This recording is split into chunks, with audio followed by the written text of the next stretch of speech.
The recovery and popularization of lost Gospels at the turn of the 20th century altered how many people imagine Christian origins, creating space for alternative narratives that challenged established ecclesiastical history. Scholars and popular writers dredged up texts and fragments that did not make the canonical cut, and the sheer existence of those writings suggested a far more variegated early Christian landscape than the neat four-gospel story taught in many churches. That shift in evidence and imagination invited questions about authority, memory, and the processes by which certain voices became dominant while others were marginalized. Among those newly visible voices, women and feminine visions of the divine found renewed prominence in both scholarship and spiritual movements, energizing feminist theological projects and reshaping public interest in figures like Mary Magdalene. Texts such as the Gospel of Mary and the Gospel of Philip portray women as central recipients of Jesus' teachings and as leaders within early communities, a portrayal that feminist scholars and popular writers seized on to critique later institutional exclusions and to argue for a buried tradition of gender parity in the Jesus movement. That reframing fed modern debates about ordination, spiritual authority, and the symbolic role of the divine feminine within Christian imagination.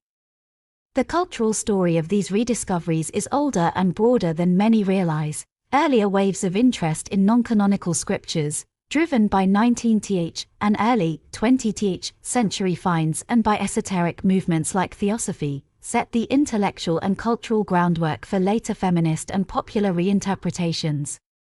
Theosophists and other countercultural thinkers treated Gnostic and apocryphal materials as repositories of suppressed wisdom, and their interpretations migrated into literary, musical, and religious life long before mid-century academic excavations made headlines.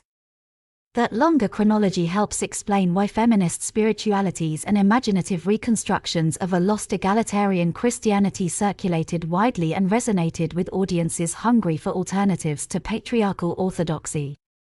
Interpreting these texts requires careful historical nuance. Recovery of non-canonical writings does not automatically confirm a single, unified feminist early church, nor does it imply a straightforward sex-equal lineage from Jesus to later communities.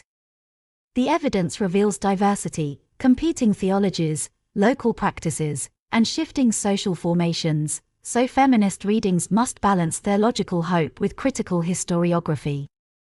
Where feminist theologians rightly excavate possibilities and neglected voices, historians caution against drawing deterministic conclusions from fragmentary, contested sources.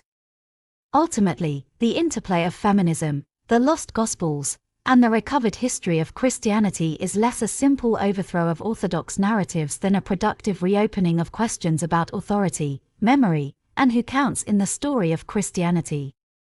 Recovering sidelined texts expanded public imagination, provided resources for spiritual and political critique, and forced traditional institutions to reckon with the complexities of their past.